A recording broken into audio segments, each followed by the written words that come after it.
Hey YouTube, what is up? I'm the Rockin Aerodactyl with Jack TheBattler here. What's going on, guys? Jack TheBattler here. Um, so today we're going to be speaking about the VGC 2016 season, how it can improve, or how they can improve it next season. By the way, we recorded another video before this, and I never clicked record, so I screwed both of us. But It's cool. yeah, now we're back and we're speaking about it. Also, the Flying Bird was supposed to be in this video, but he's off on vacation, so he won't be here.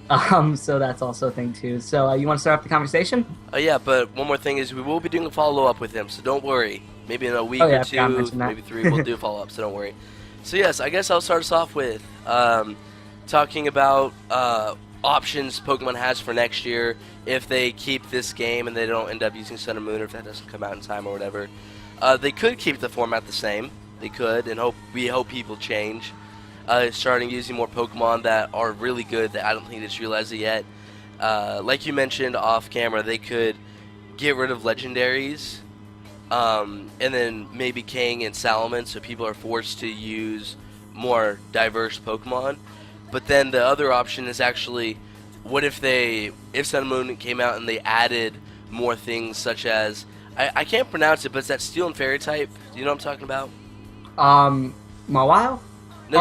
Magearna, yeah. Yeah. And then like perfect Zygarde with like the rumored perfect Aura ability. A lot of game changers like that I feel like would definitely, which I would actually enjoy. More options. Hopefully people Yeah, would it'd be pretty use other cool. things. Yeah. By the way, with that perfect aura ability, like here's the we don't know if it's like true or not, but from rumors, apparently like it completely makes Zygarde immune to Fairy and Dark type moves. Yeah. Which is ridiculous. That's very broken. Maybe even more than Groudon's like Destined Land or Kyogre's Primordial Sea. So, yeah, that's always something to take into consideration. So like basically this year, if you like look at the format, it hasn't changed since like the second day Yeah, pretty of the much. format. It's basically been the same thing for the past like 3 months. It's been up. What's January, February, March? Yes. 4 months. April. So 4 months. Format's been up. But then And it even on really hasn't Showdown, changed. even on Showdown, it was Big Six before the meta officially changed.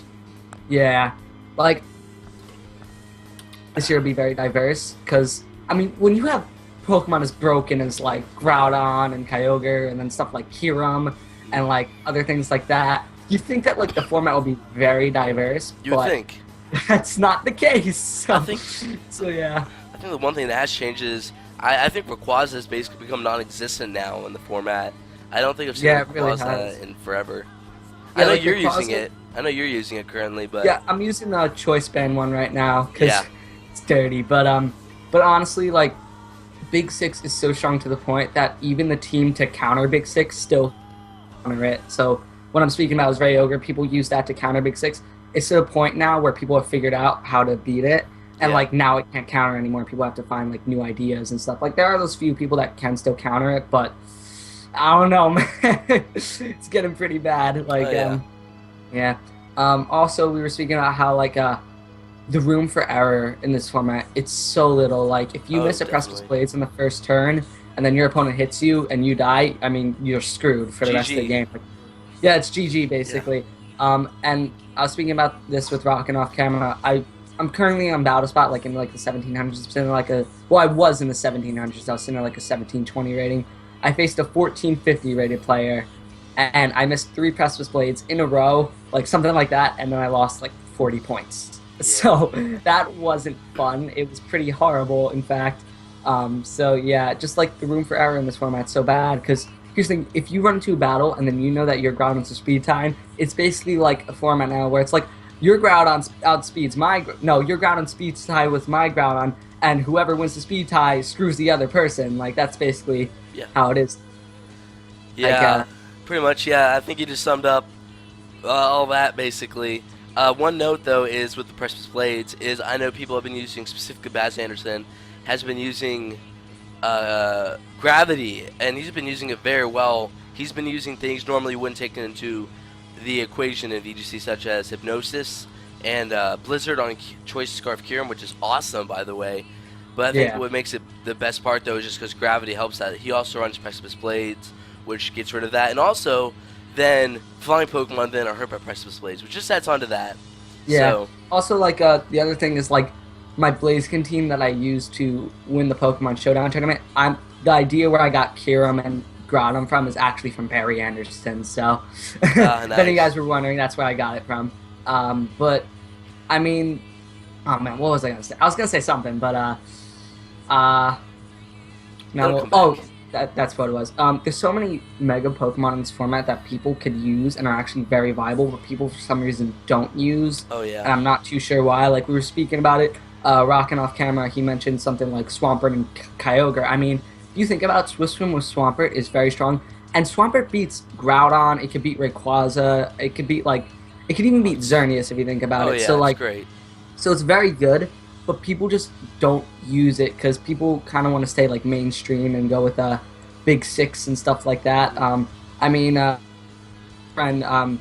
Galvatron of VGC, for any of you guys who watch his channel, I mean, he used a Gastrodon on his team and he won a tournament with it, but people still just aren't willing to like use these really cool and diverse Pokemon to add some flavor to the format, if that's what you like to call it. So yeah. A little seasoning. Yeah. I like to expand on what you're saying about all these Mega Pokemon that are being used. Now, obviously, there's some that just shouldn't be used, like Charizard Y. I mean, with Groudon. Yeah, it's just not proper but anymore. like, Mega Venusaur, we talked about this off camera, is beautiful in this format. I'm thinking about it, with the thick fat ability, he can wall both primals. Now, Rayquaza was a thing, but now it's not. He is poison typing, so he can wall Xerneas, unless you're my friend Kirk, who runs Choice Spec Psychic, but that's not really mainstream with Xerneas. But I'm just saying, Mega Venusaur is so good. He can wall so much. He can wall the Big Six and just Giga Drain, Sludge Bomb, Leech Seed. I mean, basically the same thing. And like another thing. Oh wait, no, you keep on going. Sorry about that. Oh no, you're fine. You can even, if you really want to, you can even use Chlorophyll to get the speed boost with Groudon. If you really want to, there's so many options. Yeah, and also like earlier this year, I ran into a team. For any of you guys who've been sticking around with my channel for a while, I ran into a guy who was using a Shift Tree on his team with Chlorophyll and stuff, and he beat me with it. And I was so impressed. I was like, oh my goodness! Like, it was very impressive. And then like another thing that people don't mention is like Mega Sableye. If you think about it, it's a hard counter to Smurgle. Oh, I love Sableye. Like with the Magic Bounce. Magic Bounce. I was gonna call him Mega Bounce for some reason. I don't know why. It's early in the morning for both of us. So, yeah, it's cool. So give us a break, guys. But yeah, stuff like that, and like, I don't know, like, before I was speaking about, what do you call it? How in this format there's really no room for error at this point. Yeah. And like, if you look at Barry Anderson lately, he's been doing exhibit. Okay, I can't even pronounce it. Exhibition matches. Yeah, I'm really tired. Cool. These other very good VGC players. So he did one with the Rashomati, who was the 2013 World Champion. He did one with Aaron Zhang, two-time U.S. Senior National Champion, I think. And he's doing one with Wolfie Glick, I believe, right, currently. Yeah, now he did one with Wolfie Glick. But he played a game with Cybertron and him. The first game, Barry Anderson, he swept Cybertron. Like, it wasn't even... It looked like... It was kind of like it wasn't. It was a very one-sided game, Definitely. And they're both very talented players. But then second game, Barry Anderson, like, he had Aaron's back against the wall. Like, he was about to win it 2-0, and then Aaron gets a first turn wake up and then kills both of his Pokemon. And I mean, like, the room for error in this format, like, if one thing doesn't go your way, I mean, you get screwed very easily. Oh, definitely. And then Barry went on and lost the third game, but honestly, he should have won 2-0, looking at the second game and stuff. And with Wolfie Glick, Barry again had Wolf's back against wall, but then Wolfie with the Smurgle got like, I don't know, like a +2 evasion boost or something, and then that was pretty much game at that point. Moody is more often than not usually a game changer. Yeah, like sometimes, usually with my luck, like my opponent on the first turn gets like +2 speed or something. Yeah, and then you're like, And then I just look at it and I'm like, oh no, like here we go again, and like. So like that's why like some people run Haze Crobat, but like the problem with that is that like if let's say you take off Quick Guard, like how do you stop Brave Bird from like KOing definitely. Something or taking out a huge chunk? So like I don't know, just like here's the thing, you can run hard counters to it, but like at the same time then you're missing counters for more things. So it's just like it's really tough to win in this format when that's the case most of the time, you know? Oh, definitely. Yeah. I was gonna say, oh yeah. Speaking of like things like Talonflame, I think Talonflame though is so much fun to use in this format. Have you Yeah, it's used it? pretty fun. My Yeah. favorite thing is, no, I have to admit, I am guilty of doing this. My first, and I've been using this most of the season, is it's not Big Six, but it does involve Smeargle. Is I would quick guard with Talonflame and then Choice Scarf, Dark Void, Smeargle. So basically, Yeah. I'm guaranteed to get Dark Void off, and then you just Swords Dance with Talonflame, and then you just spam Brave Bird basically. Yeah. It's fun to use, I have to admit though, because it OHKOs Xerneas, Kyogre, Kang, Crobat. It OHKOs so much, and your opponent's basically shut down. Now, Crobat is definitely the best counter to it, so it's Oh not yeah, invincible. definitely. But But if it's Smeargle gets that like what, like +2 evasion, then well, Crobat's I actually use on tempo because I don't like being swaggered. Oh yeah. That's In case someone uses either like a swagger, I'm like, that ain't happening. So Yeah. I don't actually use Moody also because I want to be able to rely on the consistency of the speed. Yeah. But, And oh, I'm you sorry, can you, go. no, you. I'm sorry, you continue. No, I kind of forgot what I was gonna say. Well, I did too now. Oh boy. Yeah. So I guess we've talked a lot about the meta. Is there any Pokemon we talk about in particular? Like, does Smeargle have I don't know, a standard moveset? Like, I know I run Choice Scarf with Dark Void, but then I run Foul Play, because then I run Swagger with Sableye, so I can like Swagger, Choice Scarf, Foul Play. That's always fun. And then I also run, what are the other two? Transform and then Follow Me. That's right. But Oh, that's really Transform cool. is Yeah. always a lot of fun because I can a lot of times my opponent will like use Eruption with Groudon, so I'll transform into the Groudon and then I'll just like Choice Scarf Earth Power with a Primal Groudon. That's so cool, man. So, well, I do use Smeargle. I feel like I use it on a more unique scale because I use Choice Scarf Yeah. in those moves. Like, here's the thing: if they really want to make this format better, I think they should just flat out. Like, I don't think they have to ban Smeargle, but if they ban something like just the move Dark Void in general, then Smeargle won't really become a problem anymore. Yeah, And like, if they were to ban Geomancy from Xerneas, because Xerneas, even without Geomancy alone, is still actually like pretty decent, which people like tend to forget. Like, I've run into people who use Choice Specs and beaten me with it. So like, I mean, Xerneas even without Geomancy still is pretty viable. So that's Yeah. also another thing to keep Well, in mind. Personally, I prefer Xerneas with Geomancy. This is why. Because with Ferrothorn, Gyro Ball just does more damage in general.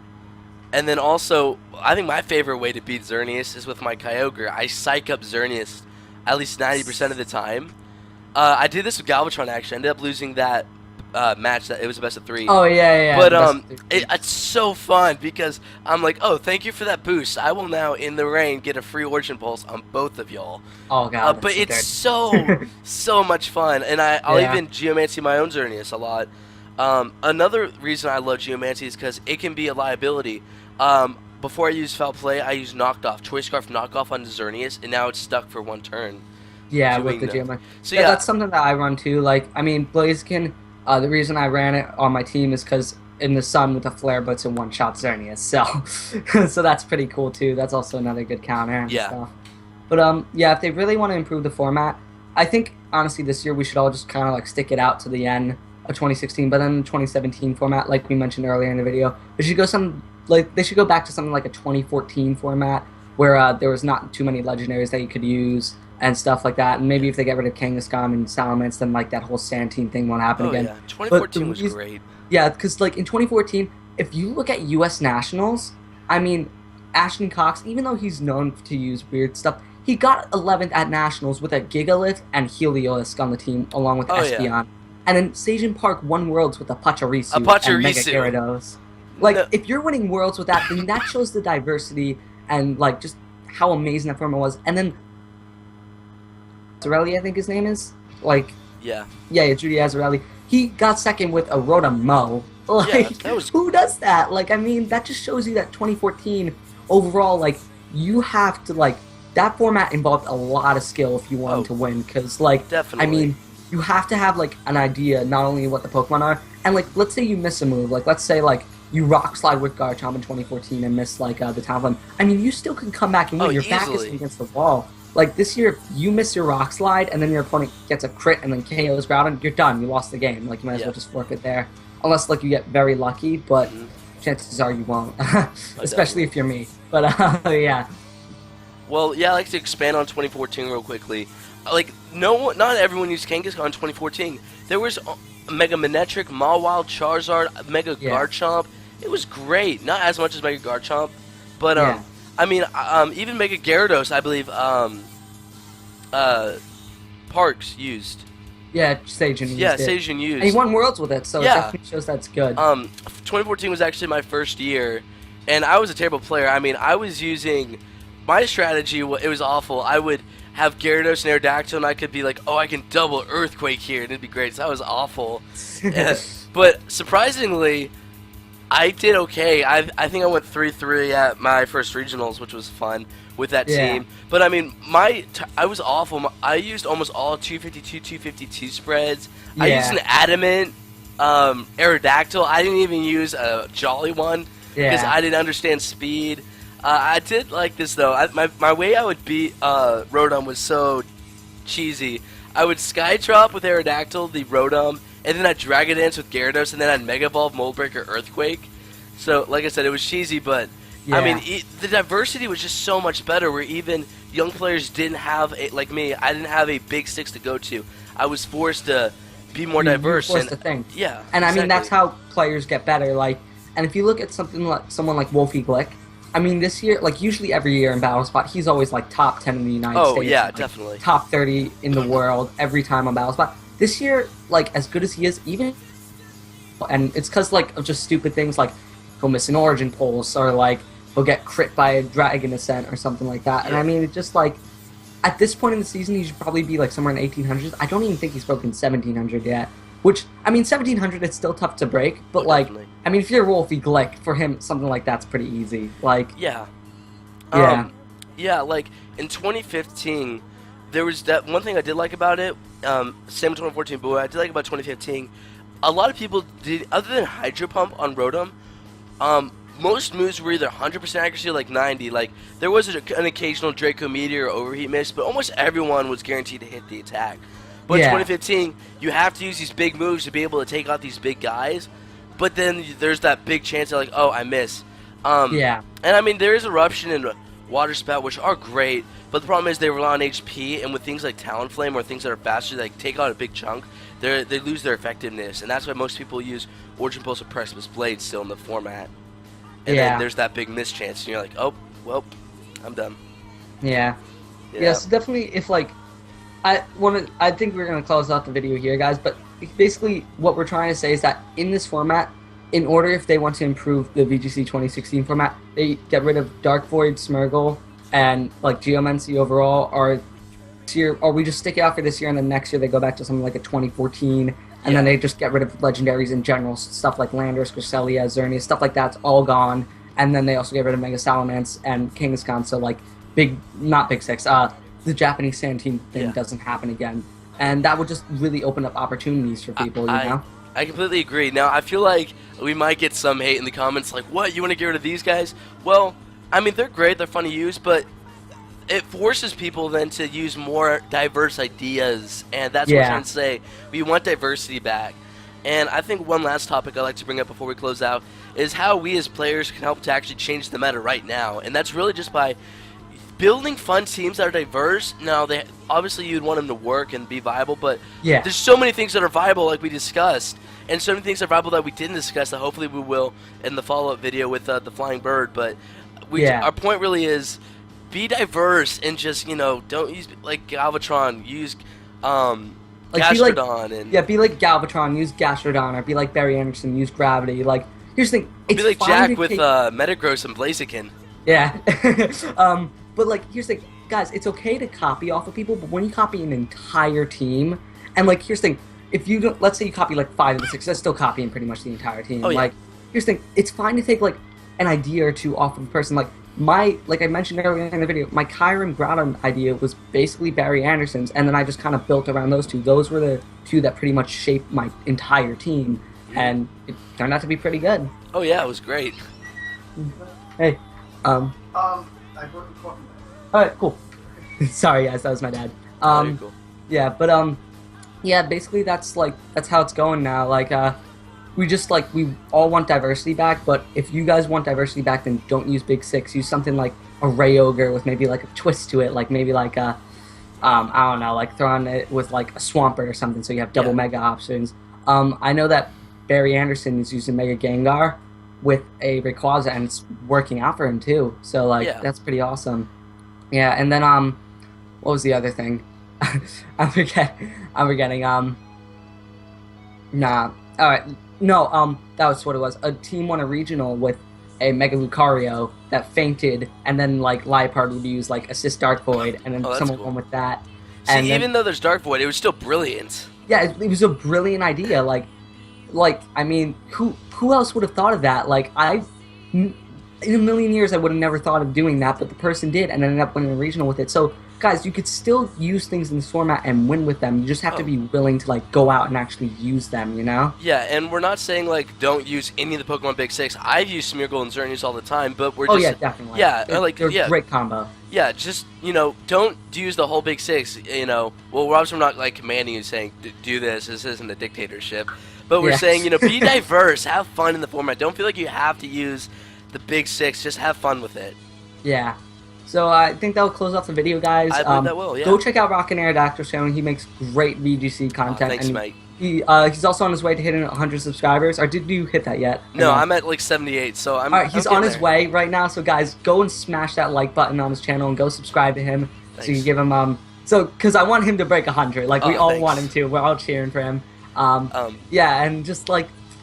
go subscribe to his channel and stuff, and we will all catch you with a follow-up video when Flying Bird's back from his vacation off to wherever he went. Definitely. And at the same time, go check out Jack TheBattler channel. You're close to 500, I believe, aren't you?